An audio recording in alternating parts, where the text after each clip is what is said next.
Welcome to the Round Report. And I just thought I would share with everybody how I make some of my wonderful creations when I'm camping. So, first of all, you can see this absolutely beautiful Camp Chef Pro.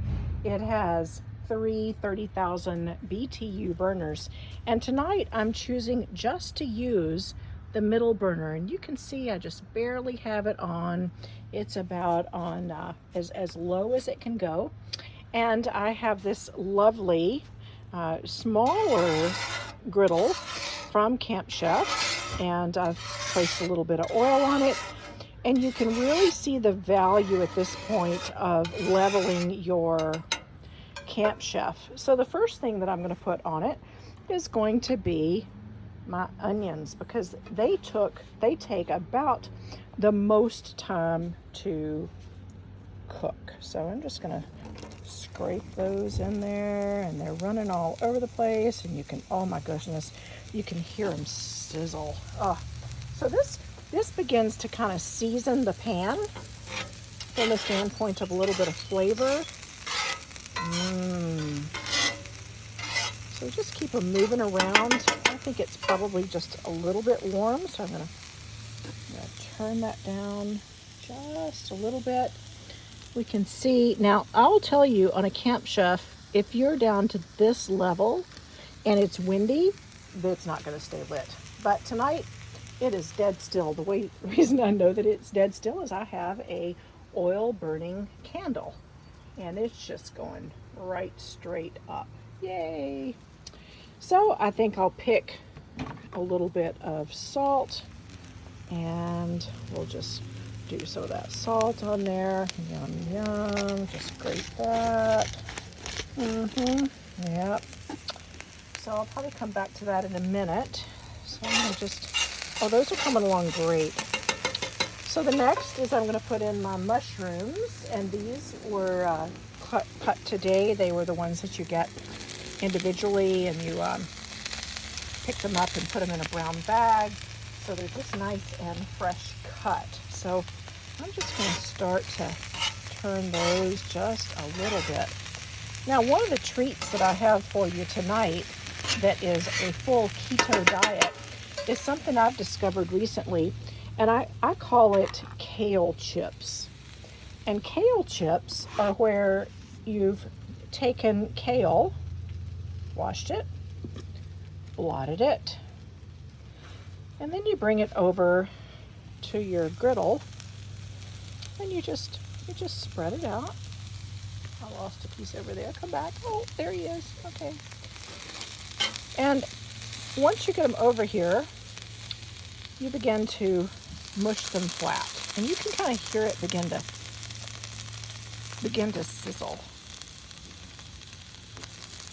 So what I'm doing is actually just kind of getting the moisture out of them.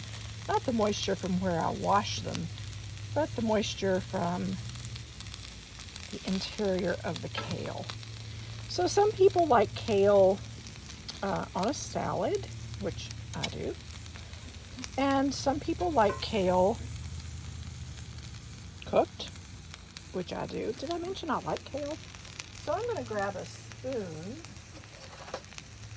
And one of my tricks is that I always have a little bit of oil over here, and I can just begin to season my skillet. I don't pour it on the vegetable. I just put it next to the vegetable.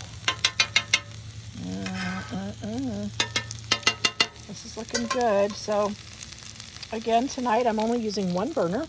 The reason I put my little griddle in the middle, I used to put it over here. And I discovered when I put it over here, there wasn't enough room for the middle skillet, and I lost a lot of heat. And this griddle would just be hot in the middle. But by putting it here, I'm able to gain the heat. Like if I was using all three burners, the griddle picks up the heat from those. So I'm just going to keep mushing these. You can just hear them sizzle. So the goal is that once I'm done, these will have become crispy. One of the things I miss on the ketogenic diet is things that are crispy. So I don't have a sweet tooth. I have a salt tooth. Does anybody else out there have a salt tooth? Goodness. Oh, you could take sugar off the face of the earth. Everybody talks about their chocolate addictions and stuff, and I'm just going, yeah, no, not my problem. Now I'm just going to do a little bit more salt. We need just a little bit of, oh wait, you know what's going to be better is if I pick out the garlic salt. Yeah, let's do garlic salt on these kale chips tonight. So I'm just going to do a little bit of a sprinkle. I find not to do it twice. Don't do it on both sides because then they become actually too salty.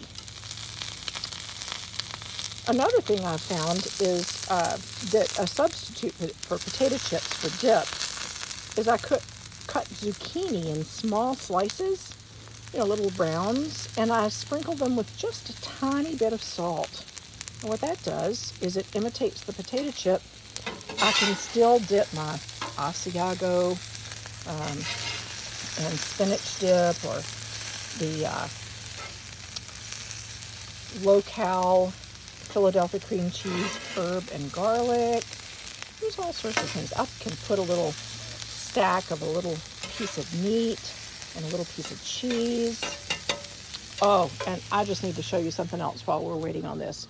My absolute favorite new item is Greek olives that are hand stuffed with whole almonds. I always thought that, that they had to be stuffed with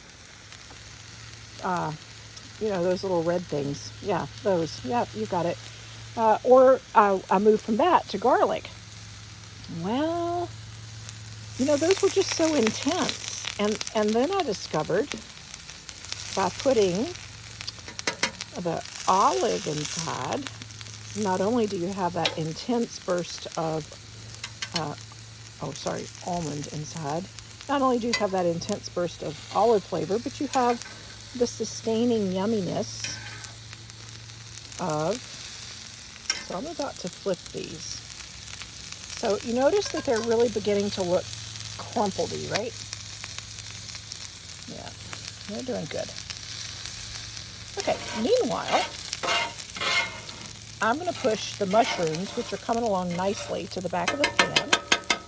I'm going to put just a little bit more oil on there. And you can use olive oil or canola.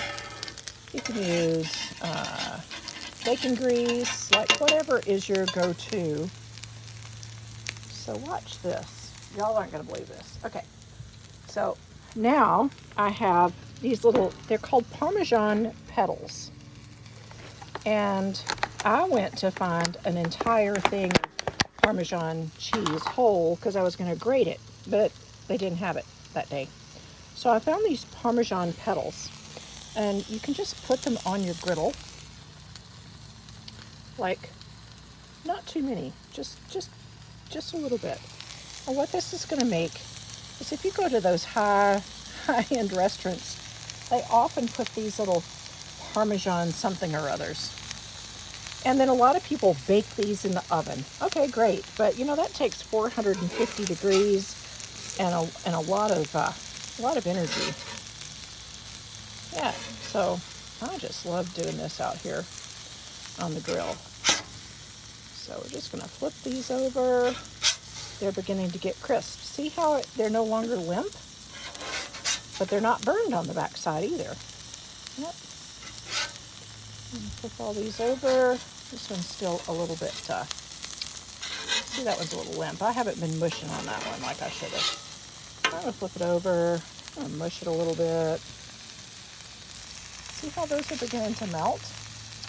Now, for tonight, because keto is difficult to sustain if you have to cook every night, what I like to do is I like to cook a whole steak and divide it into thirds. So this was originally a steak, about this long. That's about 8 inches, 10 inches.